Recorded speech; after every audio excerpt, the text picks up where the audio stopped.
Assalamualaikum warahmatullahi wabarakatuh. Selamat siang, salam sejahtera bagi kita semuanya. Mohon maaf, ini tadi memang ada beberapa gangguan. Tiba-tiba di Dinas Kesehatan lampunya mati.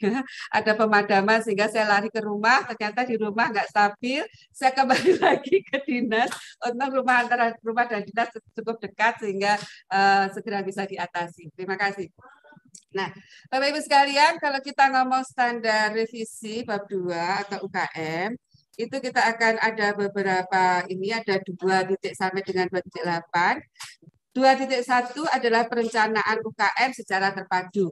Tadi tentang perencanaan sudah dijelaskan dengan jelas dan gamblang oleh Bu Sri Mulyati ya. Jadi sehingga di sini kita tahu kalau apa sih bedanya perencanaan di UKM dengan perencanaan eh,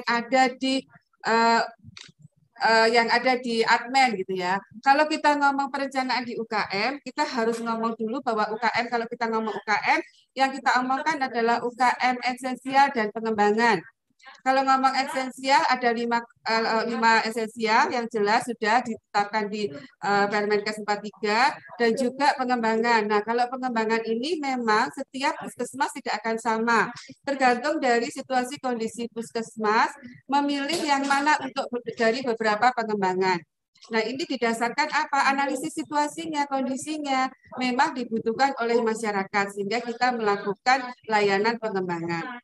Nah, setelah itu, kalau ngomong P1, kita ngomong tentang perencanaan. Kalau ngomong perencanaan, kita harus berpikir mesti kita ngomong tentang RUK dan RPK. Kalau ngomong tentang RUK RPK, sebelum menjadi RUK RPK, kita harus menganalisis identifikasi kebutuhan harapan masyarakat. Kita juga harus melihat bagaimanakah capaian kinerja dari masing-masing layanan. Itu yang harus kita pegang. Kemudian, di dalam RUK ini ada identifikasi kebutuhan harapan masyarakat. Kalau kebutuhan harapan masyarakat, kita ngomong pasti tentang apa? Satu, SMD, MMD. Dua, tentang umpan balik, karena itu yang berhubungan dengan masyarakat, yang kita mintakan ke masyarakat, apa sih harapan yang ingin masyarakat inginkan dari kegiatan UKM ya, sehingga itu dibuat suatu perencanaan. Yang kedua adalah kita ngomong tentang PISPK, tentang capaian SPM, PISPK, dan juga capaian PKP. Kalau di Jawa Timur sudah ada PKP. Inilah ngomong perencanaan itu. Sehingga masing-masing layanan, yaitu UKM esensial dan pengembangan, wajib hukumnya mulai membuat yang namanya RUK. Nah, RUK-nya harus seperti apa? RUK-nya harus sendiri-sendiri, artinya harus berupa apa? RUK yang layanan, yang ada identifikasi masalahnya, terus ada pendahuluan, ada identifikasi masalahnya, ada fisponnya, sampai ketemu namanya perencanaan kegiatan. Cuma Bapak Ibu sekalian, sering kami temui ternyata di puskesmas itu RUK-nya dari tahun ke tahun itu banyak yang hampir sama gitu ya. Padahal kita sudah lakukan identifikasi kebutuhan harapan masyarakat, padahal kita sudah melakukan survei, padahal kita sudah menganalisis capaian kinerja, tapi yang muncul hanya itu-itu aja. Nah, ini ayo kita mulai memperbaiki dengan melalui perencanaan yang betul. Nah, kemudian kalau sudah ngomong P1, kita akan ngomong tentang P2. Kalau P2 adalah pengorganisasian dan pelaksanaan. Kalau sudah P2 inilah, tadi sudah Bu Sri Mulyani katakan bahwa kita mulai melakukan kegiatan kalau di UKM esensial dan pengembangan, berarti setelah RUK akan turun yang namanya RPK. RPK inilah yang akan kita jadikan acuan sebagai pelaksanaan kegiatan kita di tahun ini, tahun yang berjalan. Sehingga Bapak Ibu, mulai apa yang harus kita lakukan di P2? Persiapkan PDSA-nya, ada PDCA-nya kecil ya. Dimulai dari plan. Plan-nya dimulai dari mana? Berarti buatlah KAP, buatlah KAK, buatlah SOP. Yang kemudian di breakdown menjadi RPK bulanan. Jadi kalau pelaksanaan kegiatan kita mulai membuat yang namanya KAK kegiatan. Nah, di dalam P2 ini juga ada yang namanya mini lokakarya bulanan dan mini lokakarya tribulanan. Ini harus dilaksanakan karena ini sudah merupakan amanah dari manajemen puskesmas. Disinilah tempatnya kita melakukan komunikasi dan koordinasi baik dengan masyarakat maupun dengan lintas sektor. Nah, kemudian setiap kegiatan-kegiatan yang kita lakukan harus kita lakukan apa? Harus kita lakukan cek atau kita monitoring pelaksanaan-pelaksanaan kita, kegiatan kita. Yang kemudian harus kita action nih atau kita lakukan PDS identifikasi masalahnya apa, terus pemecahan masalahnya seperti apa sampai dengan kita nanti buat lagi sebagai perencanaan ulang. Nah, kemudian setelah pelaksanaan pengurusan kegiatan yang ada di RPK masing-masing layanan, yaitu esensial dan pengembangan, maka kita akan mendapatkan hasil. Hasil inilah yang disebut dengan kinerja kita, capaian kinerja kita. Dari capaian kinerja kita inilah harus kita lakukan pengawasan, pengendalian, dan penilaian. Inilah P3. Itu ya bedanya di admin dengan di UKM. Nah, di standar 2.1 itu dikatakan bahwa perencanaan pelayanan UKM Puskesmas disusun secara terpadu berbasis wilayah Puskesmas dengan melibatkan lintas program dan lintas sektor sesuai dengan analisis kebutuhan masyarakat. Data hasil kinerja Puskesmas termasuk memperhatikan hasil pelaksanaan program PISPK dan SPM ataupun hasil PKP. Ya, kemudian Bapak Ibu, perencanaan inilah diminta di standar bagaimana perencanaan itu sudahkah dilakukan identifikasi kebutuhan harapan masyarakat dimulai dari pembuatan RUK itu asal sumbernya dari mana. Nah, kalau identifikasinya sudah jelas, berarti kita harus membuat yang namanya bukti-bukti pelaksanaan kegiatannya. Mulai dari KAK-nya, identifikasi kebutuhan harapan masyarakat, mulai hasil analisisnya, mulai sampai dengan kok bisa menjadi perencanaan kegiatan yang akan kita masukkan di RUK.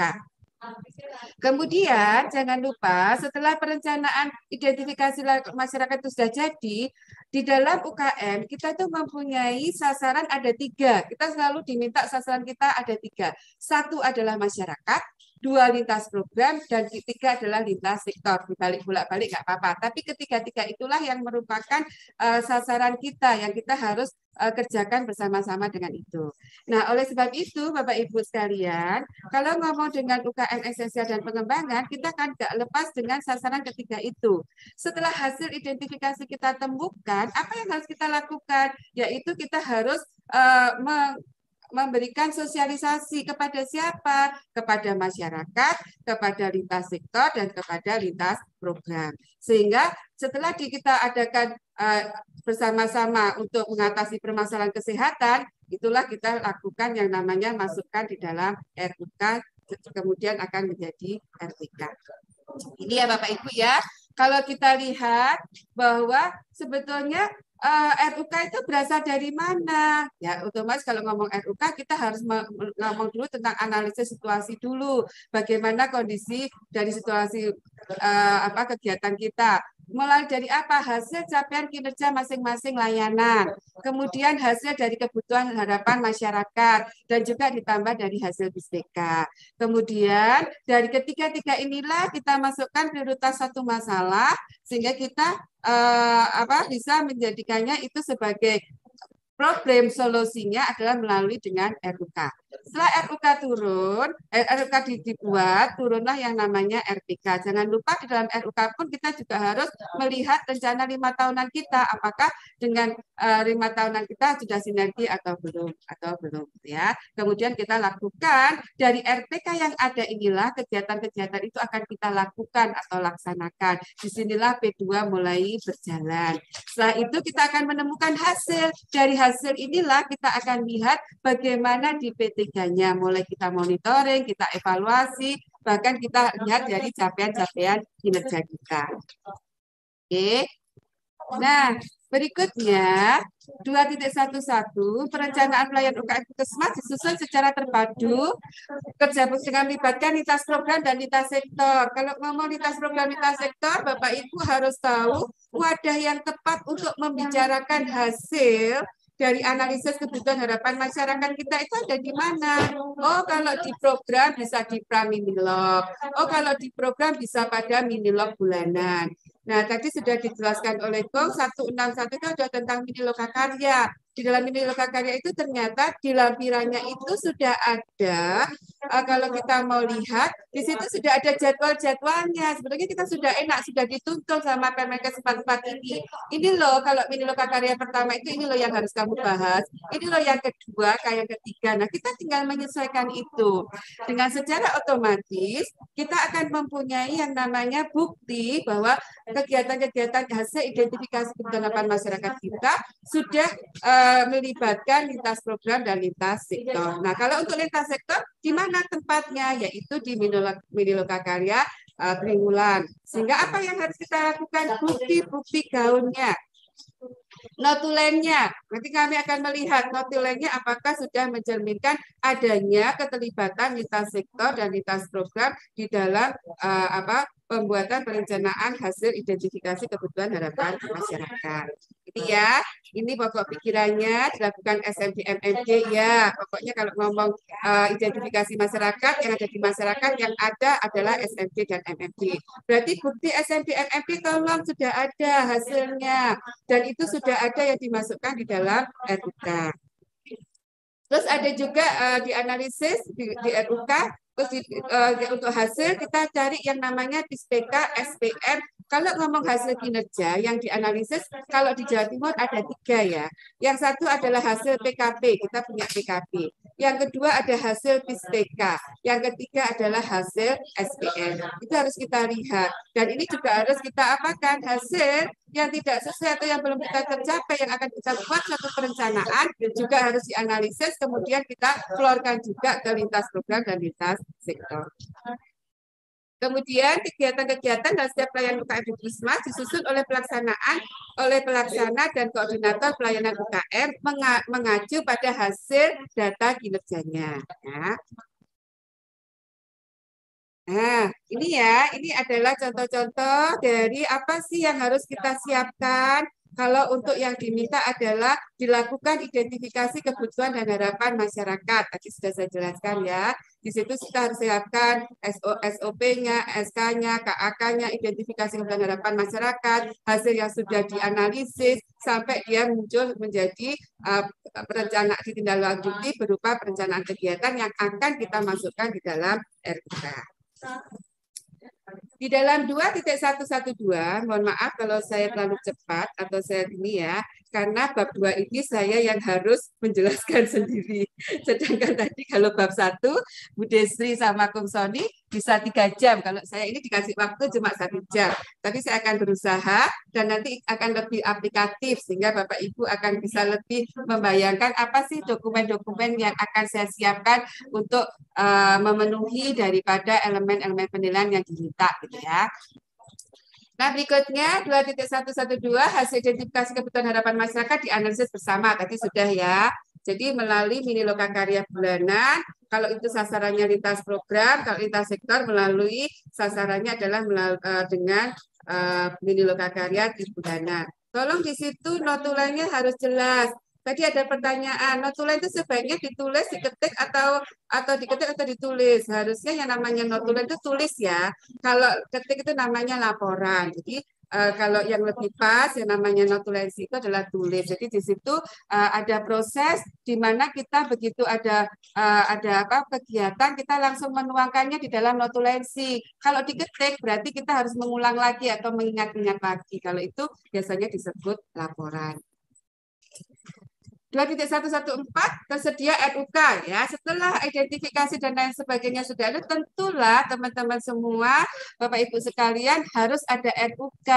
Jadi aneh kalau RPK-nya sudah dijalankan tapi ditanya RUK-nya mana, nggak ada, itu aneh ya. Karena kalau kita tahu urutannya adalah dari identifikasi masalah, kita masukkan untuk sebagai RUK, kemudian akan turun jadi RPK ya. Jadi masing-masing layanan itu tadi program esensial dan pengembangan plus PPN itu harus mempunyai RUK-nya masing-masing. Kalau PPN itu masuk kepada esensial, jadi masuk pada UKM esensial. Nah, yang berikutnya adalah kriteria 2.12.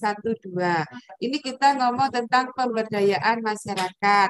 Ini tadi juga sudah ditanyakan. Nah, Bapak Ibu sekalian, di dalam UKM itu adalah kegiatannya banyak di luar gedung. Kegiatannya adalah banyak melibatkan masyarakat. Jadi di dalam kegiatan-kegiatan UKM esensial maupun pengembangan yang melibatkan masyarakat dan masyarakat itu berturut aktif dalam kegiatan, itulah disebut dengan pemberdayaan masyarakat. Jadi seperti sekarang ini yang ada pemberdayaan masyarakat yang jelas apa? UKBM. UKBM berarti apa? Posyandu lansia, Posbindu gitu ya. Tapi tidak hanya UKBM aja, tapi kegiatan-kegiatan program lain di esensial KIA, gizi yang melibatkan masyarakat, KPASI itu adalah pemberdayaan masyarakat. Nah, di sini di kriteria 2.12, perencanaan pelayanan UKM Puskesmas memuat kegiatan pemberdayaan masyarakat untuk mengatasi permasalahan kesehatan dan meningkatkan perilaku hidup bersih dan sehat, di mana proses kegiatan pemberdayaan masyarakat dilakukan oleh masyarakat sendiri dengan fasilitasi oleh Puskesmas. Jadi Bapak Ibu yang memegang program esensial dan pengembangan yang merasa punya kegiatan yang melibatkan masyarakat itu harus siap-siap untuk apa? Untuk memenuhi dokumennya, mulai dari apa? P1, P2, P3-nya. Berarti ngomong tentang apa? Perencanaan kegiatannya, ngomong bukti pelaksanaan kegiatannya, sampai ngomong evaluasi dan capaian kinerjanya. Jadi mindset itu harus kita punyai dari masing-masing layanan. Supaya apa, kinerja kita itu sudah sesuai sistem. Jadi bukannya kalau diminta baru ada, bahkan kegiatan sudah berjalan Bu, tapi saya tidak punya loh yang namanya KAK, nggak ada loh yang namanya bukti pelaksanaan kegiatan. Itu hal yang seharusnya tidak terjadi ya. Nah, berikutnya di pokok pikiran 2.12 bahwa kegiatan koordinator pelayanan penanggung jawab UKM Puskesmas memfasilitasi kegiatan yang berwawasan kesehatan melalui pemberdayaan masyarakat. Pemberdayaan masyarakat adalah proses untuk peningkatan pengetahuan, kesadaran, tadi ya, dan perencanaan pemberdayaan masyarakat terintegrasi dengan profil PISPK. Kegiatan-kegiatan yang ada di PISPK itu adalah sebetulnya kegiatan-kegiatan yang melibatkan dari masyarakat. Bentuk pelaksanaan kegiatan pemberdayaan masyarakat dapat dilakukan melalui kegiatan UKBM seperti Posyandu, Posbindu, gitu ya.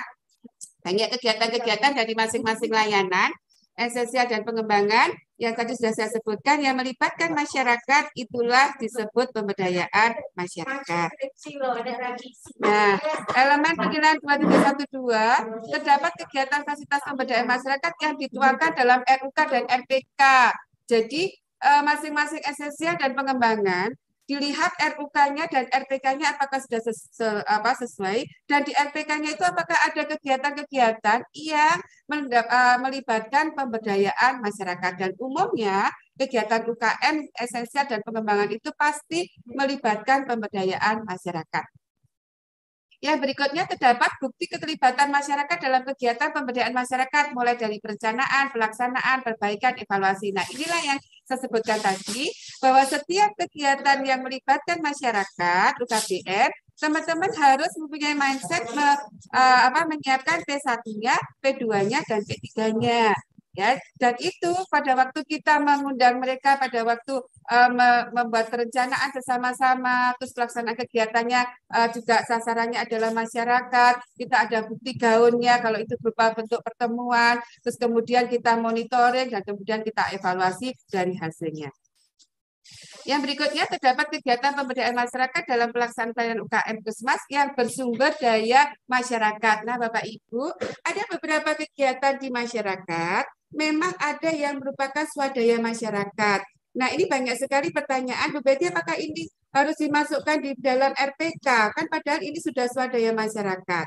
Bapak Ibu, pastilah di dalam kegiatan kita di masyarakat, seperti Posyandu yang paling banyak ya, banyak sekali pihak swasta, CSR, ataupun swadaya masyarakat sendiri melakukan pembiayaan untuk posyandunya. Bahkan mereka juga biasanya juga memberikan kayak sumbangan, baik itu berupa bahan makanan, PNT, ataupun sarana prasarana di posyandu.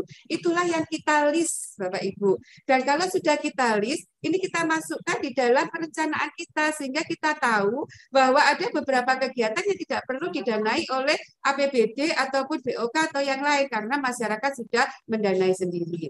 Nah, ini contohnya. Itu ada kita buat apa buktinya Bu Betty? Kita bisa membuat buktinya ini adalah berupa tabel ya Bapak Ibu, tabel. Di mana di situ ada nomor, kegiatannya apa, sumbernya dari masyarakat berupa apa, terus peruntukannya apa, sehingga kita jelas.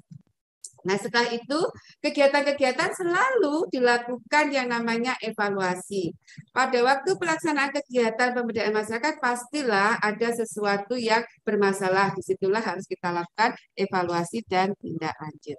Ini ya, ini contoh-contohnya yang tadi Ibu Bapak Ibu sekalian, kegiatan-kegiatan yang sudah kita lakukan atau kerjakan. Tetap ya, kalau namanya UKM esensial dan pengembangan itu adalah P1, P2, dan P3-nya. Tapi kita sasarannya banyak kepada masyarakat dan lintas sektor untuk membantu kita. Terus berikutnya, terdapat kegiatan pemberdayaan masyarakat dalam pelaksanaan pelayanan UKM bersumber daya masyarakat. Ini ya contoh-contohnya. Nah, nanti apakah kegiatan pemberdayaan masyarakat atau masyarakat tertuang dalam RPK? Yang tertuangnya juga bisa RPK tahunan, karena RPK tahunan itu adalah berdasarkan RUK ya. Berarti apa yang kita buat adalah di dalam RPK bulanan. Di dalam RPK bulanan setiap kegiatan kita yang ada anggarannya dari swadaya masyarakat boleh di situ dicantumkan, disusulkan bahwa di kegiatan posyandu ini ada penambahan apa gitu ya. Itu untuk buktinya. Nah, kembali lagi ada bisa berupa tabel. Nah, pelaksanaan kegiatan yang ada di UKM apabila dalam bentuk pertemuan itu adalah gaun atau daun. Tapi apabila kita itu diundang oleh lintas sektor, kita itu diundang oleh masyarakat untuk mendatangi. Nah, buktinya ini nggak perlu daun karena kita yang diundang. Berarti kita harus punya buku catatan harian. Makanya Bapak Ibu, kenapa dulu kita juga selalu diminta catatan harian? Ya, itu tadi. Jadi kita harus selalu siapkan UKM itu kerjanya itu tidak hanya di dalam gedung, kita ada di dalam dan di luar. Di saat kita di luar diundang, tulislah apa yang kita kerjakan. Makanya menu pada UKM esensial dan pengembangan ini adalah kuncinya. Sebetulnya kegiatan-kegiatan dan yang apa yang diminta di EP adalah bukan hal yang baru, tapi ini adalah sudah kita kerjakan, kita laksanakan. Teman-teman yang ada di lapangan ini sudah mengerjakan semua. Jadi pemegang layanan KIA, KISI itu sudah bekerja luar biasa. Cuma kadang nggak ditanya mana buktinya, mereka selalu ketawa, hihi, belum Bu, gitu ya. Nah, ini harus kita berikan bukti dengan menunya. Ayo kita mulai apa? Kita mulai mengingat-ingat kegiatan-kegiatan apa yang sudah kita lakukan di RPK. Terus kemudian bukti-bukti apa yang harus kita buktikan di situ. Nah, itu kan sudah di EP ini kita dituntut untuk benar-benar mempelajari manajemen puskesmas atau biasa sebut kita P1, P2, dan P3. Ini ya untuk contoh-contohnya. Nah, berikutnya kita masuk ke 2.13. Ini tadi adalah tentang RUK dan bagaimana RUK itu ada. Nah, sekarang adalah RPK-nya. RPK adalah rencana pelaksanaan kegiatan dan mengacu pada usulan RUK. Jadi Bapak Ibu, sekarang adalah puskesmas zaman now, bukan puskesmas zaman old. Kalau puskesmas zaman old memang kadang pemegang layanan itu nggak tahu berapa kegiatan yang dia miliki, berapa anggaran yang dia punya, nggak tahu suruh ngerjakan dan melaksanakan, gitu ya. Kalau sekarang enggak sesuai dengan Permenkes 44 tentang manajemen puskesmas, bahwa seorang pemegang layanan itu harus tahu betul dia dalam 1 tahun ini dapat kegiatan apa, berapa anggarannya, dan dia harus bertanggung jawab untuk melaksanakan kegiatan dengan pertanggungjawabannya. Harus ada bukti-bukti kegiatannya, dan mereka harus membreakdown dalam RPK bulanan untuk pelaksanaan kegiatan bulanannya. Nah, di pokok pikiran 213 ini adalah perencanaan pelayanan UKM puskesmas disusun dan terintegrasi lintas program dan yang lebih efektif dan efisien melalui tahapan perencanaan puskesmas. Tadi kita sudah bahas ya. Dan RPK pelayanan UKM menggambarkan kegiatan yang dilaksanakan oleh puskesmas dalam waktu kurun 1 tahun. Ya, dan RPK pelayanan dimungkinkan bisa diubah. Bapak Ibu, dalam pelaksanaan kita merencanakan RPK yang ada di KAK, yang ada di KAP maupun di ada KAK, kemungkinan kegiatan itu tidak bisa terlaksana karena ada sesuatu hal. Nah, ini memang terjadi Bapak Ibu kalau di dalam lapangan karena ada tiba-tiba mungkin kemarin langsung ada pandemi di 2020 dan 2021 atau tiba-tiba ada kegiatan yang harus apa mengikuti pelatihan sehingga nggak bisa dikerjakan gitu ya. Nah, ini hal yang biasa kalau kita di dalam pelaksanaan kegiatan ada perubahan. Nah, perubahan-perubahan ini bisa didasarkan pada pemantauan, ada kebijakan-kebijakan kayak kemarin tiba-tiba ayo sekarang harus refocusing kegiatan karena ada COVID yang sekian, makanya kita akan merubah sesuai dengan kebijakan-kebijakan yang ada. Sehingga RPK itu akan ada perubahan. Nah, pada saat RPK perubahan itu kita ada biasanya yang namanya PAK perubahan. Nah, berikutnya di dalam RPK pelayanan UKM itu dirinci di dalam apa? RPK. Setelah RPK itu sudah turun, wajib hukumnya bagi masing-masing layanan itu mulai membuat KAK. Tidak usah disuruh oleh siapapun, tapi kita sudah tahu, oh ya kegiatan saya dapat tahun ini KIA, dapat 12 kegiatan. Salah satunya saya ada kegiatan kelas ibu hamil. Ya sudah langsung membuatkan KAK-nya. Jadi KAK ini sebanyak dari masing-masing layanan RPK yang dia punyai, karena dia harus melaksanakan kegiatannya. Nah, nanti di elemen penilaiannya akan ditanya apakah tersedia RPK, pasti ada ya. Tersedia RPK bulanannya, apakah masing-masing RPK ada KAK kegiatannya. Kalau dulu yang di 4.13 yang 9 bab dulu, itu memang diminta KAP ya, kerangka ajuan program. Nah, di sini langsung diminta KAK. Sebetulnya tetap aja kita harus lakukan adanya KAP, kemudian kita breakdown ke KAK. Setelah itu kegiatan-kegiatan harus dievaluasi, direncanakan ke UKM berdasarkan hasil pemantauan. Setiap kegiatan-kegiatan yang sudah kita lakukan berdasarkan RPK, harus kita lakukan apa monitoring, apakah kegiatan itu sudah sesuai apa belum, sesuai dengan apa, apakah sesuai dengan jadwalnya, apakah sesuai dengan tempatnya, apakah sesuai dengan sasarannya, bagaimana dengan aksesnya, gitu ya. Nah, kadang jika terjadi perubahan rencana pelaksanaan kegiatan, berdasarkan hasil pemantauan kebijakan akan dilakukan penyesuaian rencana. Yang tadi saya indikan ada yang namanya PAK perubahan nanti ya. Oke. Ini ya bukti-buktinya. Bapak Ibu kalau pengen tahu tentang bagaimana sih cara penulisan RPK tahunan, RPK bulanan, semuanya ada di Permenkes 44 lampiran. Di lampiran itu sudah cukup jelas banyak sekali contoh-contohnya. Kita cukup mencontoh itu aja, kita sudah bisa melaksanakan kegiatan-kegiatan ini sesuai dengan yang diminta ya. Nah, ini ya, harus ada RPK bulanan. Jadi setelah RPK tahunan turun, kita membuat jadwal kegiatan, kita breakdown ke dalam RPK bulanan. Dan ke dalam pelaksanaan RPK bulanan tadi ternyata ada kegiatan yang didanai atau swadaya masyarakat, boleh dimasukkan di dalam RPK bulanannya. Berikutnya setelah RPK turun dan kita tahu apa kegiatan yang harus kita lakukan dan di situ sudah ada jelas sumber anggarannya dan jumlah anggarannya, maka kita akan melakukan namanya suatu kegiatan. Nah, dalam satu kegiatan tentu kita akan memulai dengan pembuatan KAP dan KAK. Ya. Nah, setelah dilakukan pelaksanaan kegiatan, tentu kita harus melakukan apa? Yaitu tadi, kita harus melakukan monitoring dan pemantauan. Apakah kegiatan-kegiatan ini sudah sesuai dengan apa yang sudah kita rencanakan di KAK.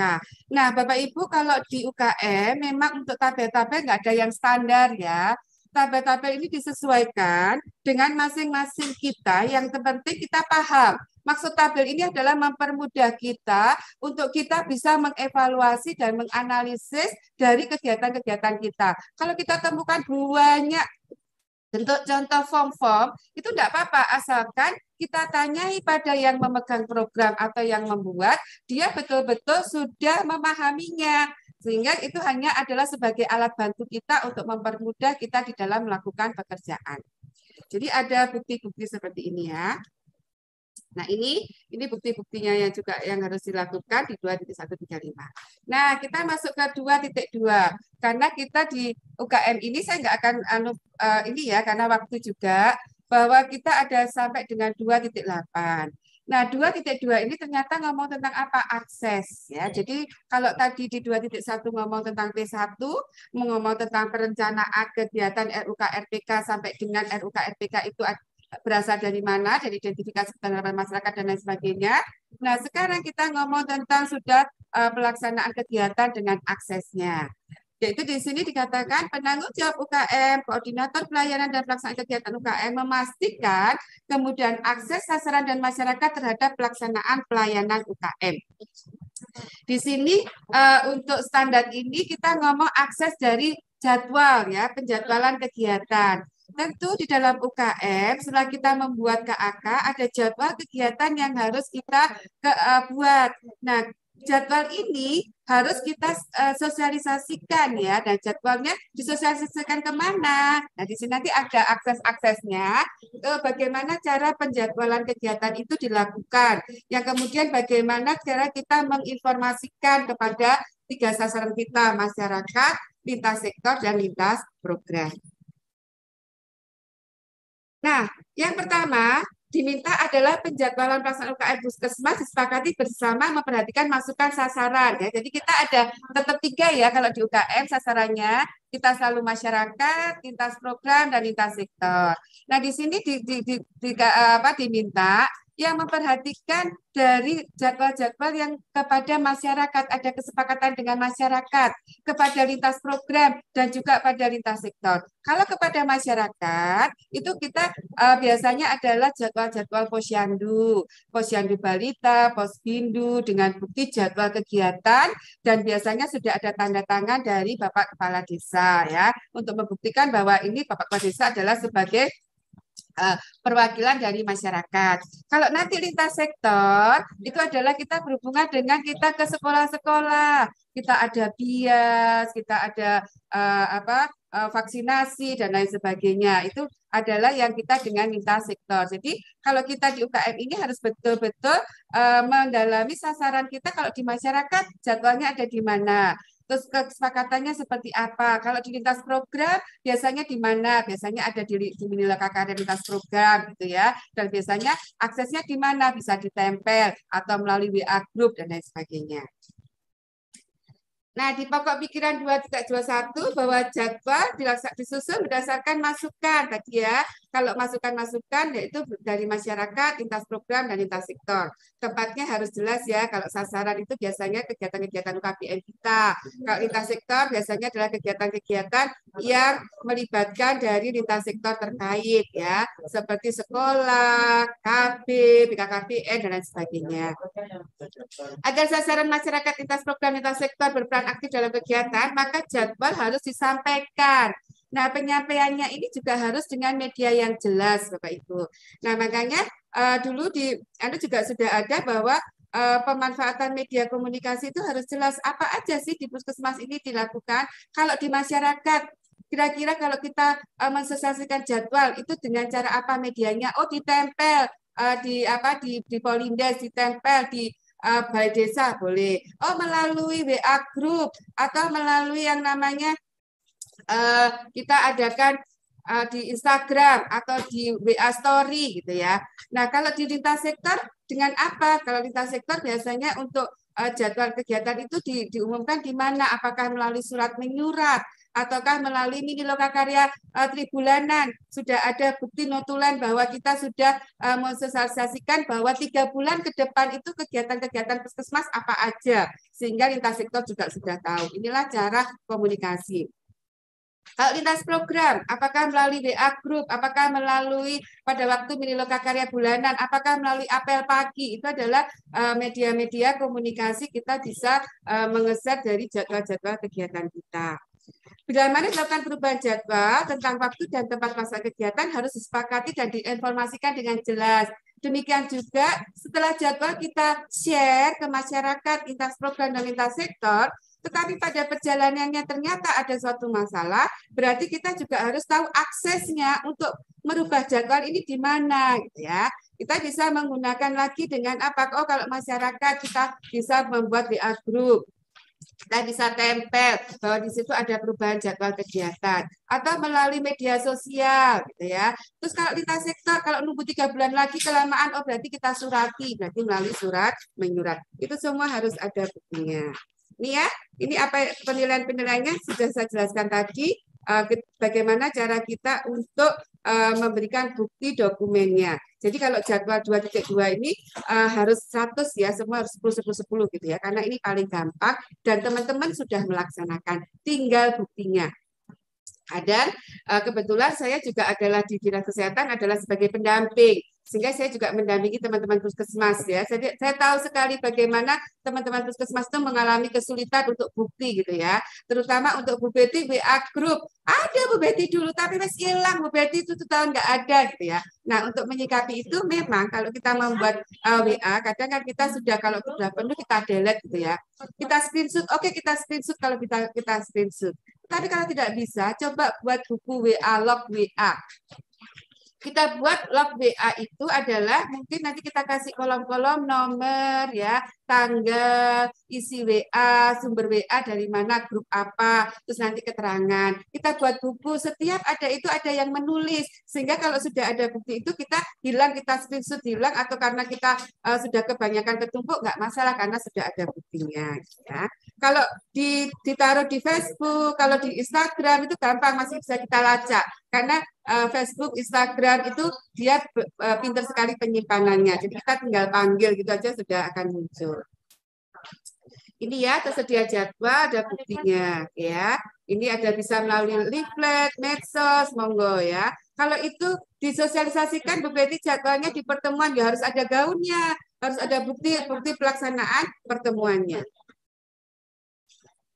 Nah, berikutnya adalah bukti penyampaian informasi perubahan jadwal. Tadi ya, pemberitahuan bisa melalui surat, SMS, papan informasi, WA group, monggo.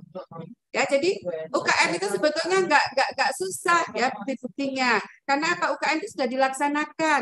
Tinggal kita mencari bukti-bukti itu dan bisa tool menunya itu disiplin gitu aja ya. Nah, sekarang adalah tentang penanggung jawab KM, pelaksana KM memastikan akses sasaran dan masyarakat terhadap informasi. Jadi penyampaian umpan balik ini ya. Jadi kebanyakan dari teman-teman itu umpan baliknya UKM itu diisi di layanan, artinya di dalam gedung yang menunggu lama, dokternya belum datang dan lain sebagainya ya. Bukan ya. Kalau di sini adalah layanan-layanan kita yang ada di masyarakat, tentu kita juga akan ada masalah. Ya, masyarakat belum tentu puas semua terhadap layanan kita, kegiatan-kegiatan kita di luar gedung. Nah, itulah makanya kita harus punya yang namanya umpan balik ya. Di sini diberikan pentahapan dan jadwal kegiatan perlu disampaikan pada lintas program, kejelasan informasi, aksesnya, sampai dengan umpan balik dan keluhan terhadap kegiatan-kegiatan yang sudah kita laksanakan. Iya, dilakukan penyampaian informasi tentang kegiatan UKM Puskesmas, mulai dari tujuan. Jadi penyampaian apa bedanya penyampaian jadwal dan informasi? Akan sangat berbeda. Kalau jadwal itu biasanya kita tempel, kita ini tanggal sekian, kegiatan sekian sudah beres. Tapi yang disebut di sini informasi itu adalah hal-hal yang harus ada penjelasannya secara runtut. Contoh, bulan Februari adalah bulan vitamin A dan bulan timbang. Berarti kita akan menyampaikan informasi itu ke kader-kader, kelompok-kelompok kader. Berarti kita akan menyampaikan informasi kegiatan-kegiatan kita, karena di situ ada penjelasan tentang sasarannya, tujuannya, terus teknik pelaksanaan kegiatannya. Nah, tinggal kita membuktikan waktu pertemuan itu harus ada daunnya atau ada gaunnya. Nah, ini sudah jadi bisa di elemen ini. Terus, dalam pelaksanaan kegiatan kita juga harus mempunyai metode dan teknologi. Metode dan teknologi ini sudah ada tertuang di KAK kita. Kira-kira kalau katakanlah saat ini biasanya kita melakukan kelas ibu hamil, metodenya apa, teknologinya apa? Metode itu adalah cara, teknologi itu adalah alatnya. Kita membuat dengan cara apa, dan kalau teknologi dengan alat apa gitu ya. Apalagi sekarang teknologinya cukup canggih semuanya ya, sudah betul-betul bisa melalui HP, jadi sudah bisa melalui Google Meet, Google Form dan lain sebagainya. Nah, berikutnya adalah umpan balik keluhan. Jadi keluhan-keluhan masyarakat yang ada itu harus kita identifikasi, terus harus kita tindak lanjuti, tidak kita biarkan. Karena apa? Kepuasan masyarakat adalah salah satu tujuan kita. Oleh sebab itu, umpan balik ini tindak lanjutnya bisa dibuat suatu perencanaan kegiatan kalau tindak lanjutnya itu membutuhkan suatu anggaran atau biaya, sehingga ini bisa dimasukkan di dalam RUK. Ya, ini dilakukan penyampaian informasi tentang kegiatan UKM Puskesmas mulai dari tujuan dan lain sebagainya.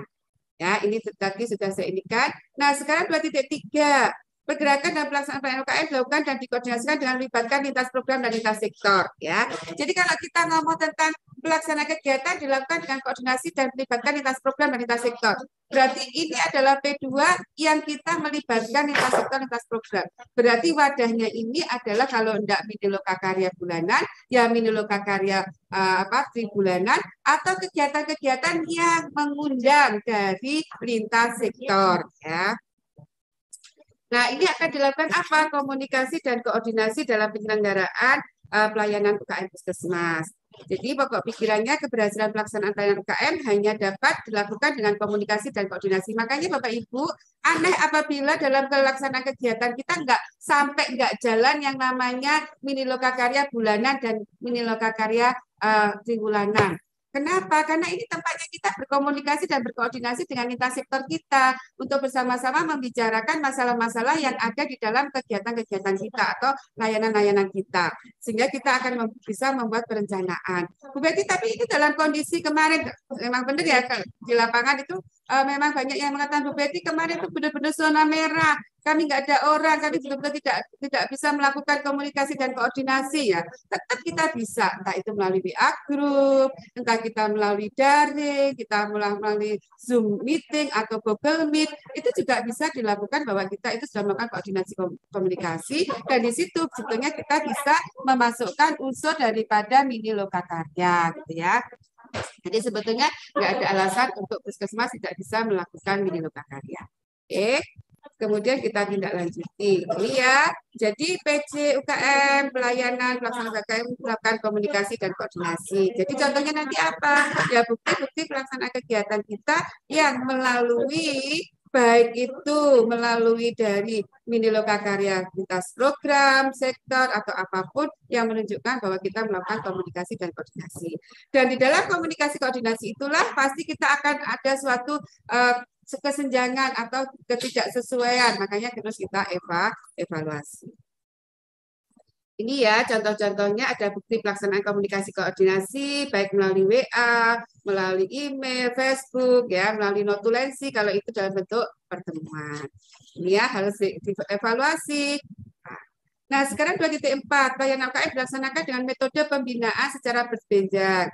Nah, ini adalah tentang monitoring dan evaluasi yang dilakukan oleh PJ UKM esensial dan pengembangan kepada PJ pelayanan ya, yang 5 esensial dan pengembangan itu. Nah, ini harus dilakukan apa? Penanggung jawab UKM dan pelaksana kegiatan UKM atau pelayanan UKM bertanggung jawab terhadap pencapaian kinerja, pelaksanaan kegiatan UKM dan penggunaan sumber dayanya.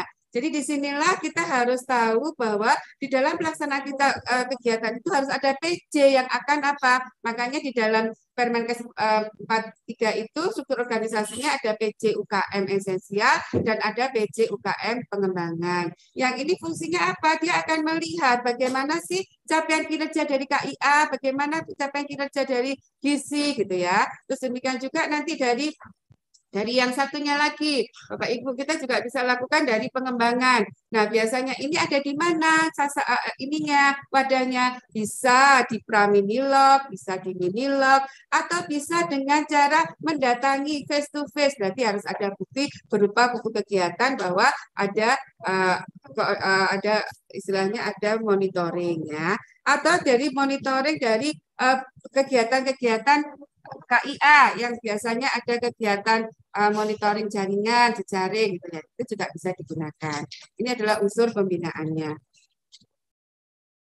Nah, penanggung jawab UKM ini EP-nya ya secara periodik. Berarti PJ itu harus punya yang namanya jadwal pembinaan. Kira-kira saya dalam 1 tahun ini ada kegiatan-kegiatan esensial apa ya yang ini? Oh, contohnya, oh bulan Februari itu adalah bulan vitamin A, bulan timbang. Berarti saya akan lakukan di bulan Januari melakukan pembinaan kepada pemegang program yang ada hubungannya dengan bulan timbang dan bulan apa ini kepada bidan-bidan desa, kepada ini untuk teknik pelaksanaan dan lain sebagainya. Ya, ini contoh-contohnya. Dan PJKM, Koordinator Pelayanan Pelaksana Kegiatan UKM, mengidentifikasi dan menganalisis permasalahan dan hambatan. Jadi dalam pelaksanaannya pasti ada permasalahan dan hambatan. Dan kalau ngomong permasalahan dan hambatan di sini adalah kata kuncinya pelaksanaan kegiatan ya, bukan hambatan atau permasalahan capaian kinerja. Jadi teman-teman, kalau ini adalah pada waktu pelaksanaan kegiatan kita punya permasalahan dan hambatan apa? Contoh pada waktu kita melakukan vaksinasi atau kelas ibu hamil, permasalahannya apa? Ibu hamil tidak datang, hambatannya apa? Tidak ada yang mengantar, gitu ya. Itu adalah permasalahan dan hambatan, bukan capaian kinerjanya ya. Sekali lagi bukan. Terus penanggung jawab UKM, koordinator pelayanan dan pelaksana kegiatan UKM melakukan evaluasi.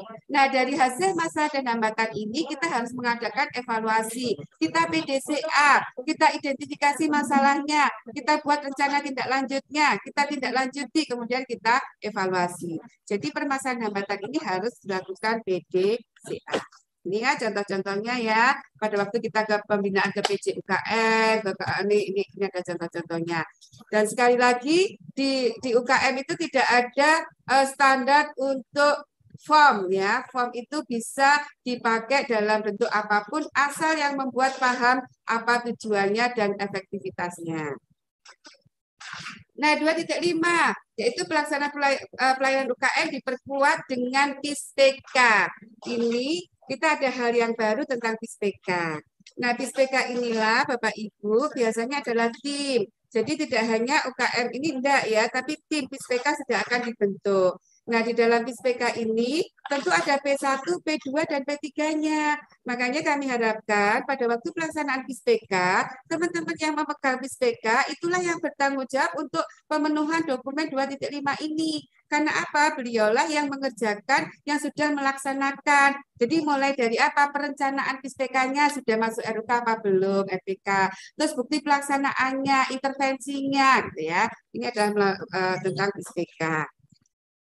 Bersama dengan tim pembina melakukan pemetaan dan intervensi kesehatan ya. Dan di dalam PISPK ini P1, P2, P3-nya sudah cukup jelas, bahkan indikator kinerja PISPK juga sudah jelas, sudah ada targetnya, capaiannya ya. Jadi tidak ada alasan teman-teman PISPK-nya ini tidak ada dokumen karena ini sudah dilaksanakan semua. Cuma Bu Betty, ini kepengalaman di puskesmas kami ya, di beberapa puskesmas. Kemarin kami belum sempat intervensi, berarti apa yang harus kami indikan gitu ya. Nah, itulah Bapak Ibu harusnya kegiatan-kegiatan ini adalah tanggung jawab kita. Bagaimana caranya kita harus melaksanakan kegiatan ini dan kita harus ada inovasi apabila kegiatan-kegiatan itu tidak bisa dilaksanakan ya. Ini ada kunjungan keluarga oleh tim pembina harus ada SK-nya, ada kunjungan keluarga dilakukan di entry, ini prokesga, ini sudah di tempat kami bersyukur ternyata PISPK di tempat kami sudah bisa berjalan ya. Terus ada tim pembina dan lain sebagainya. Nah, ini ya elemen penilaiannya ada di bentuk tim pembina keluarga, melakukan kunjungan, perhitungan indeks, penyampaian informasi ya. Ini untuk PISPK. Nah, berikutnya adalah tentang 252 intervensi lanjutan ke wilayah puskesmas berdasarkan permasalahan yang sudah dipetakan. Tadi kan sudah dimasukkan di dalam RUK, otomatis RPK-nya itu sudah menjalankan dari kegiatan PISPK. Ya. Oke, karena waktu juga. Yang berikutnya adalah kegiatan Germas. Germas ini adalah kegiatan yang dilaksanakan yang biasanya pemegang program Promkes yang RUK-nya, RPK-nya Germas, Promkes punya ya. Jadi pelaksanaan gerakan masyarakat hidup sehat sebagai bagian dari intervensi lanjutan dalam bentuk peran masyarakat. Germas pada waktu kita vaksinasi ledang, kita mengoyak-ngoyak masyarakat supaya pakai masker, supaya makan makanan yang bergizi, itu germas, itu adalah kegiatan germas kita yang terikut dengan gerakan PHBS kita ya. Jadi ada gerakan masyarakat, contoh-contohnya ya tadi kita pada waktu pandemi itu kemarin kita besar-besaran loh germasnya. Intinya kita lakukan redam kemana-mana, kita membuat leaflet, kita membuat poster bahwa harus 3M ya di mana-mana. Itu adalah salah satu bentuk kegiatan daripada germas. Dan germas itu adalah sasarannya adalah seluruh masyarakat, individu, keluarga, dan ya. Nah, ini ditetapkan sasaran germas, ada perencanaan pembinaan germas, ada RPK-nya ya, biasanya ini ada melekat di Promkes, terus ada pelaksanaan pembinaan germas, dan di kabupaten juga kita sudah bentuk tim germas yang tidak lanjuti di tingkat puskesmas. Terus dilakukan pemberdayaan masyarakat dan dilakukan evaluasi ya untuk germasnya. Nah, berikutnya, inilah yang membedakan kalau di 9 bab dulu Bapak Ibu, kita tidak dispesifikasikan esensial pengembangan. Pokoknya dokumen itu siapa yang rajin itu yang ditunjukkan kepada surveyor. Kalau saat ini enggak ya. Jadi ini adalah tanggung jawab masing-masing pemegang program atau pemegang layanan. Maaf, bukan program lagi tapi layanan. Jadi makanya tim yang di UKM itu harus benar-benar tim UKM pengembangan dan esensial, bukan yang lain. Karena dia yang megang ininya, karena mereka akan diminta pertanggungjawabannya mulai dari cakupan kegiatannya, terus kemudian P1-nya, P2-nya, dan P3-nya ya. Jadi ini sudah mengerucut di esensial ya. Yang pertama 6.1 adalah esensial dari promosi kesehatan. Jadi minta tolong teman-teman pemegang Promkes ya harus punya P1-nya, RUK-nya, RPK-nya, punya P2 bukti pelaksanaan kegiatannya, punya P3-nya hasil kinerja dari Promkes yang dianalisis dan dievaluasi dan diusulkan lagi jadi perencanaan. Jadi ini lebih gampang ya. Lebih ini kalau dulu tuh siapa yang rajin itu yang bikin, kalau sekarang sudah nggak bisa ya. Jadi di sini ada cakupan kinerja, masing-masing layanan harus tahu ya. Kadang tuh puskesmas belum tahu loh. Apa sih saya kerja ini, indikator kinerja saya apa? Terus saya capaian kinerja saya gimana? Terus cara mengukurnya bagaimana? Itu ada juga yang masih belum ini ya. Padahal kita kerja itu harus ada indikator kinerja yang jelas dan kita ada target kinerjanya, ada penilaian kinerjanya. Sehingga kita harus tahu kalau Promkes itu apa saja sih indikator kinerjanya, ada posyandu aktif dan tidak aktif, terus ada posyandu yang telah asata, ya Bu Yuti ya, ini ada Bu Yuti pakannya Promkes juga gitu ya. Nah, inilah teman-teman yang diminta sebagai bukti-bukti pelaksanaannya. Jadi disinilah mulai dituntun bahwa setiap layanan, pemegang layanan itu harus betul-betul paham tentang P1, P2, dan P3. Dan lebih baik lagi kalau nanti pemegang layanan masing-masing punya buku satu file sendiri tentang kegiatan dia mulai dari P1, P2, dan P3-nya. Ya, ini aja. Kalau ini kesehatan lingkungan, berarti teman-teman sama. Jadi harus tahu apa sih sasaran kinerja di PL atau di lingkungan. Terus kemudian bagaimana cara perencanaannya. Terus bagaimana bukti-bukti pelaksanaan kegiatannya. Bagaimana analisisnya. Dan waktu ini ya. Juga demikian juga 265 ini juga tentang P2 ya sama ya. Maaf ini sudah ada azan. Istirahat dulu sebentar ya.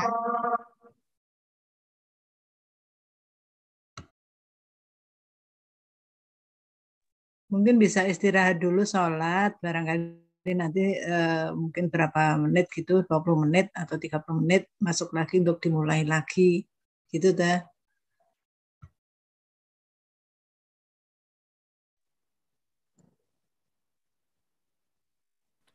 15 menit atau 10 menit?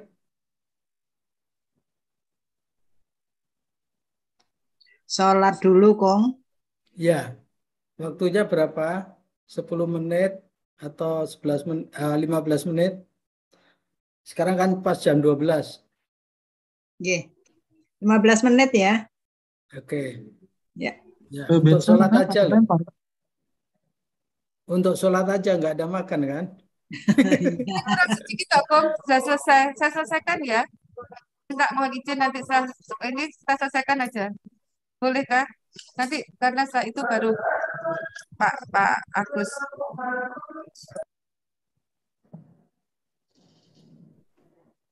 Ya, monggo silakan. Lanjut dong. Silakan. Adzan sudah selesai belum di situ? Ini di tempat kami masih ajan. Oke. Ayo lanjut. Tinggal 28 kan? Sebentar Pak Bro. Ini Aja. masjid di kantornya Bu Betty lagi adzan nih. Oh, oke.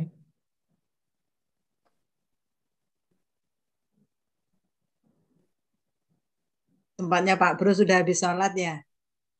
Udah. Udah. Dari setengah Apalagi, 2. apalagi yang Banyuwangi ya.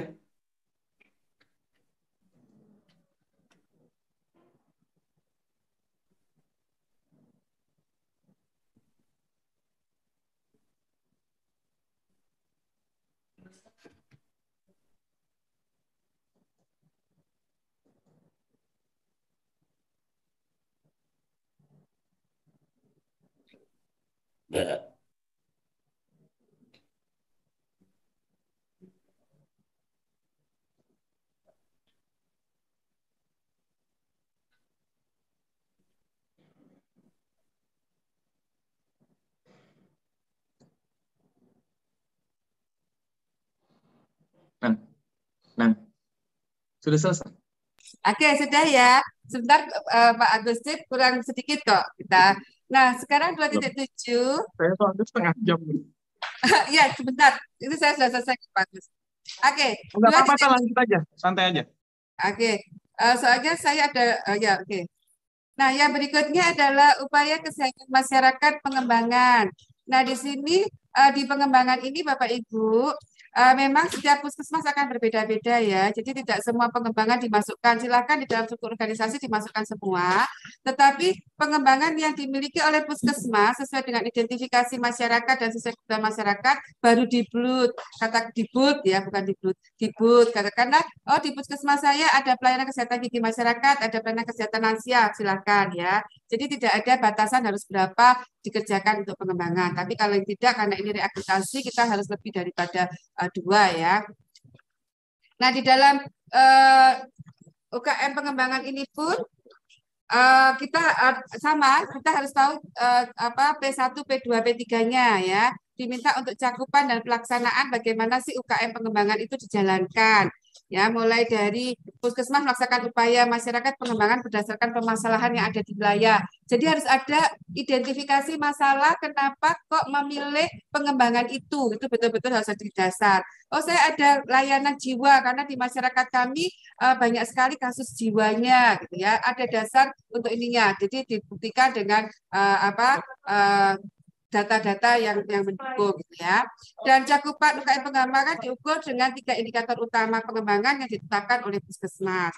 Nah, untuk mencapai kinerja UKM pengembangan dilakukan upaya-upaya promotif dan preventif ya sesuai dengan pedoman yang berlaku. Jadi ada P2 yang harus dilakukan dan harus ada P3-nya. Makanya ini kita harus pilih betul-betul adalah benar-benar pengembangan ini yang perencanaannya sudah ada RUK RPK-nya. Dan kegiatannya sudah dijalankan dan sudah ada indikatornya yang jelas dan sudah ada evaluasi dan tindak lanjutnya. Ini ya harus ada jenis-jenis pengembangan, harus ada di SKK apa aja, terus adanya tercapai indikator pelayanan pengembangan, kita lihat di KMP 1.18, terus dilakukan upaya promotif preventif, dilakukan pemantauan, tindak lanjut, dan dilaksanakan penjatuhan laporan. Oke. Nah, berikutnya adalah 2.8. Yaitu kita masuk pada P3, pengawasan, pengendalian, dan penilaian kinerja pelayanan UKM Puskesmas dilakukan dengan menggunakan indikator kinerja pelayanan UKM. Kalau ngomong kita indikator kinerja, masing-masing program atau masing-masing layanan, baik UKM esensial dan pengembangan, harus tahu dan harus punya ya, artinya kegiatan saya itu ada ada di PKP, apa di SPM, apa ada di PISPK gitu ya. Indikator kinerja kita dan indikator-indikator kinerja yang lain. Bisa indikator kinerja prioritas puskesmas, INN gitu ya. Nah, Kepala Puskesmas dan penanggung jawab UKM Puskesmas melakukan supervisi untuk pengendalian pelaksanaan pelayanan UKM Puskesmas secara periodik. Nah, Bapak Ibu, sebetulnya ini dulu sudah ada ya di bab 9 bab itu tentang kinerja ya, tentang kinerja itu sudah ada. Di situ sudah dijelaskan di situ bahwa untuk tentang kinerja itu banyak sekali dulu di yang 9 bab, yaitu ada di penempatan indikator kinerja itu ada di 4.31 di EP1 sampai dengan 5 dan di 1.32 di EP1 sampai dengan 5 dan juga ada di titik, kalau yang disiap ini adalah di titik 1, titik 6, titik 1, EP1 sampai dengan 6 dan juga di 4.11, 4.21 ya yang sesuai dengan esensial dan pengembangannya. Nah, Kepala Puskesmas dan PJ melakukan supervisi untuk mengendalikan pelaksanaan pelayanan UKM Puskesmas secara periodik. Jadi pengendalian ini bisa kita laksanakan dengan apa? Supervisi boleh. Kita waktu praminilab boleh dalam bentuk pertemuan ya. Pada waktu kita juga kalau melibatkan lintas sektor pada mini lokakarya biasanya pada lokakarya tribulanan juga bisa.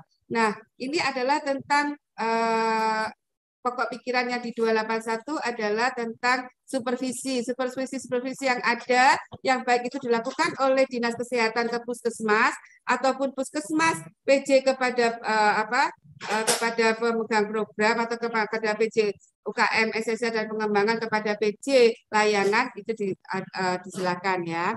Dan rencana dan jadwal kegiatan supervisi perlu diinformasikan kepada koordinator pelayanan dan pelaksana. Sehingga Kepala Puskesmas PJ melaksanakan kegiatan supervisi, jadi harus jadi monitoring. Tidak mungkin capaian-capaian kinerja itu tidak dipantau, harus dipantau. Ada beberapa kinerja layanan yang bisa dipantau bulanan, ada yang tribulanan, atau ada yang semesteran. Ada juga yang tahunan. Nah, apa sih supervisi? Adalah pengawasan terhadap proses kegiatan dan pelaksanaan kegiatan yang sedang melaksanakan kegiatan. Tahapan pelaksanaan supervisi harus ada penyusunan jadwal kegiatannya, harus ada bahan persiapan dan analisisnya, ada supervisi yang dilakukan oleh Kepala Puskesmas PJ secara bisa di tempat berupa sebetulnya lokakarya bulanan praminlab itu adalah sudah supervisi untuk capaian kinerja ya. Jika ditemukan tidak kesulitan hambatan dalam pelaksanaan kegiatan pelayanan UKM, maka dilakukan pembahasan dan tindak lanjut perbaikan. Ini ya, harus ada PJ melakukan KAK. Di KAK ini harus dijelaskan apa aja supervisi yang akan dilakukan, dalam bentuk apa, pertemuan, ataukah dalam bentuk checklist, atau dalam bentuk form gitu ya. Dan KAK jadwal dilakukan pelayanan kesehatan UKM diinformasikan kepada koordinator pelayanan dan pelaksanaan kegiatan. Ada bukti bahwa supervisi dan jadwalnya ini sudah diberitahukan kepada sasaran ya. Pelaksana UKM Puskesmas melaksanakan analisis mandiri dan Kepala Puskesmas melakukan supervisi sesuai dengan kerangka acuan. Jadi semuanya harus ada KAK ya untuk memperjelas kegiatan-kegiatan. Ini contoh-contohnya jadwal supervisi, terus bisa dalam bentuk apapun, bisa kita turun ke bawah untuk melihat channel posyandu itu juga adalah dalam bentuk kegiatan kita supervisi. Kita melihat kerja posyandu di desa itu juga dalam bentuk supervisi ya. Ini dalam upaya pelaksanaan kegiatan UKM sesuai dengan jadwal disusun agar dapat mengambil langkah tindakan ini ya. Untuk pokok pikirannya ada jadwal sesuai dengan jadwal dilakukan dalam lokakarya mini bulanan, terus dilakukan revisi, pelaksanaan jadwal dan sebagainya ya. Ini ada pembahasannya di 282 sampai 83 ini tentang indikator kinerja. Nah, tentang indikator kinerja ini bisa berdasarkan SPM, BISPK, PKB ya dan pengumpulan kegiatan hasil capaian kinerja pelayanan UKM yang tercantum dalam laporan pelaksanaan dan ini sudah semuanya berbasis IT ya. Jadi teman-teman kalau di Dinas Kesehatan capaian PKP kita sudah computerized, jadi kita bisa dilihat di situ sampai dengan analisis dan ininya. Nah, capaian-capaian indikator itulah yang harus kita kerjakan. Nah, di situ ditetapkan indikator kinerja, jadi harus ada SK penetapan indikator kinerja. Apakah itu PKP, jadi satu aja PKP, SK, ISPK, SPM, dan indikator-indikator layanan lain ya. Terus koordinator pelayanan melakukan pengumpulan data capaian kinerja. Jadi masing-masing layanan, KIA, KISI, Promkes harus punya pengumpulan data bulanannya untuk capaian-capaian kinerjanya ya. Terus berikutnya adalah melakukan pembahasan terhadap capaian kinerja. Ini bisa kalau di lintas program bisa dibahas baik di Minulka Karya Praminlog atau Minulka Karya bulanan. Terus disusun rencana tindak lanjut hasil dari capaian pembahasan capaian kinerja, dilakukan pelaporan UKM kepada kepala dinas, dan ada bukti umpan balik. Dan ini sudah kita lakukan ya, ada untuk dinas kesehatan sudah melakukan ini. Oke, makanya tim TPCB ini membantu sekali untuk ini kinerja ini, bahwa kita sudah melakukan kinerja kita ya. Penilaian kinerja terhadap penyelenggaraan pelayanan UKM berdasarkan secara periodik untuk menunjukkan aktivitas dan pengelolaan pelayanan UKM. Ya, ini harus secara PJ UKM dan pelayanan UKM bertanggung jawab dalam membudayakan perbaikan kinerja secara berkesinambungan, konsisten dengan visi, misi, dan tujuan puskesmas. Harus ada menetapkan kebijakan dan prosedur penilaian kinerja layanan, melakukan penilaian kinerja pelayanan secara periodik, tadi ya sudah diinginkan. Kita sudah bahas. Jadi paling tidak ada pembahasan penilaian kinerja paling tidak 2 tahun. Kalau 2 tahun ini ada di RTM ya, paling tidak 1 tahun 2 kali ya. Itu ada di RTM. Terus disusun rencana tindak lanjutnya seperti apa apabila terjadi penilaian kinerja tidak tercapai, bahkan muncul yang namanya inovasi. Dan hasil penilaian kinerja dilaporkan kepada Kepala Dinas Kesehatan, ada bukti bahwa kita melaporkan hasil kinerja kita ke Dinas Kesehatan. Terus ada feedback orat-oratan dari Dinas Kesehatan apa yang harus dilakukan dengan capaian kinerja yang tidak tercapai, dan ada hasil umpan baliknya. Ini sudah ada bukti-buktinya, kita sudah ini. Oke, terima kasih. Mungkin itu yang dari kami sudah selesai untuk bab 2. Mohon maaf kalau terlalu cepat, karena memang ini harusnya 3 jam atau harusnya 2 hari. Kita bahas untuk cukup 1 hari, dan ini hanya waktu sekitar 1 jam ya. Dan saya mohon maaf kalau saya melakukan 1 jam yang lebih, dan tadi ada kendala-kendala yang tidak kita inginkan istilahnya. Tiba-tiba ada pemadaman dari listrik di tempat kami. Oke, terima kasih. Kami silakan kembali ke Bung Sony. Silakan Pak Edi, dari mana Pak? Biar Terima kenal. kasih Pak Dr. Betty dan Dokter. Ini dari Puskesmas, dari Dinas Kesehatan Kabupaten Mojokerto, tepatnya dari Puskesmas Mojokerto sebagai pendamping ini Pak Bapak. Ya, ini silakan, untuk Pak. Yang saya tanyakan tadi, kebanyakan dari UKM itu yang pertama ada UKM yang kita, terutama yang di pengembangan itu banyak juga yang tidak ada sumber anggarannya. Apa itu tetap dimasukkan dalam RUK dan RPK-nya.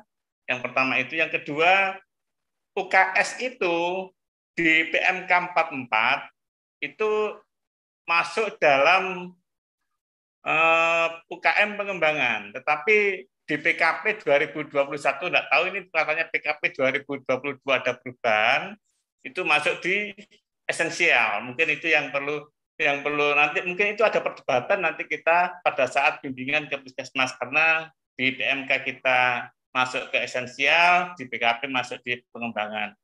Yang ketiga, untuk pengembangan itu khususnya di Jawa Timur yang ada PKP-nya, di PKP itu semua yang ada itu kita lakukan. Jadi saya yakin semua melakukan karena ada target, sehingga untuk di pengembangan itu masih kita ambil beberapa dari yang ada di PKP tersebut. Apa keseluruhan kita buat kegiatan, karena mau tidak mau kita yakin di Jawa Timur semua melakukan kegiatan yang ada 10 UKM pengembangan itu. Jadi menurut saya kalau 10 pengembangan itu sudah dilakukan, apa tidak sebaiknya 10 pengembangan itu juga dicantumkan dalam kegiatan UKM yang keseluruhannya itu, tidak lagi mengambil 4 atau 3, karena saya yakin semua yang ada di Jawa Timur karena ditarget itu sudah melakukan semua.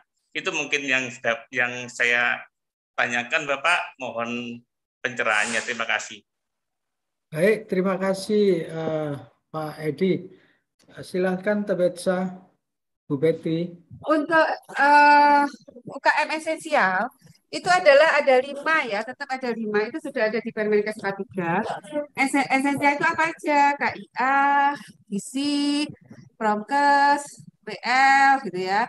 Itu adalah yang esensial. Nah, pengembangan adalah tidak perlu kita pilih semuanya. Kalau kita pilih semuanya memang di PKP itu sudah ada targetnya dan lain sebagainya. Tapi kan tidak semua puskesmas itu pengembangan itu dilakukan secara maksimal. Oleh sebab itu kita diberi ini untuk memilih, jangan dipilih semua Bapak. Karena kalau dipilih semua, nanti kami dalam penilaiannya itu adalah nanti dibagi esensial plus pengembangan. Kalau nanti 10 berarti ada 15. Dan semua pengembangan itu harus mengikuti P1, P2, P3. Yang artinya harus ada RUK-nya, ada RPK-nya, terus harus ada juga bukti pelaksanaan kegiatannya gitu ya. Jadi tetap dikerjakan, iya memang dikerjakan, memang itu ada di Permenkes apa di anu itu memang, tapi untuk akreditasi ini pengembangan itu dispesifikkan sesuai dengan kondisi wilayahnya gitu. Kan katanya tadi ada EP yang menjelaskan bahwa pengembangan itu dilakukan identifikasi masalah dulu, sehingga betul-betul kita memilih pengembangan itu didasarkan dari identifikasi masalah di wilayah. Itu Pak Edi. Oke, terima kasih. Izin bertanya Bu Betty, tadi Bu Betty menyampaikan kalau misalnya ada permasalahan di RPK bulanan untuk program yang tidak berjalan itu di outputnya berupa PAK ya gitu ya Bu Betty. Mohon bisa dijelaskan secara singkat Bu bentuknya seperti apa PAK itu. Terima kasih. Oke, sebetulnya tidak semua kegiatan yang tidak bisa dilakukan itu harus di PAK, itu harus ada regulasi dan lain sebagainya. Jadi kegiatan-kegiatan yang maksudnya adalah ada beberapa kegiatan yang tiba-tiba kayak kemarin ya, oh ada recoforcing sehingga ada beberapa nilai kegiatan yang tidak bisa kita ini kan karena harus disetor gitu ya, harus untuk peralihan kegiatan yang lain. Gitu. Nah itu harus melalui kita schedule ulang kegiatan kita itu bisa kita anggarkan kembali tetapi harus melalui PAK bulanan. Nah, apabila kegiatan tidak bisa dilaksanakan karena sesuatu hal, itu bisa kita undur, istilahnya kita bisa kerjakan lagi kapan kita bisa kerjakan. Makanya ada informasi tentang jadwal pelaksanaan tentang perubahan jadwal kayak gitu. Itu ya Pak Firman. Baik, terima kasih Bu Betty. Wahyu Tin Sudirman, monggo. Masih ada waktu 5 menit. Silakan Bu Wahyu.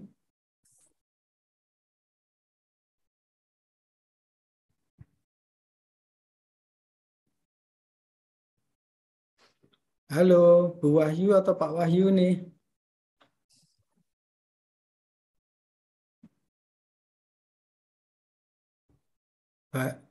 Oke, baik. Bapak Ibu sekalian, kita tawarkan, kita kayaknya perlu istirahat dulu ya untuk sholat ya. Setujui? Ini sekarang kita jam 12.20. Kita istirahat sebentar. Itu Pak Agus. Halo Dr. Agus. Saya nggak apa-apa sih kalau lanjut, Kung. Soalnya ini juga ada tamu. Tapi kalau memang mau istirahat teman-teman ya saya ikut. Lanjut aja mungkin. Soalnya sholat gantian.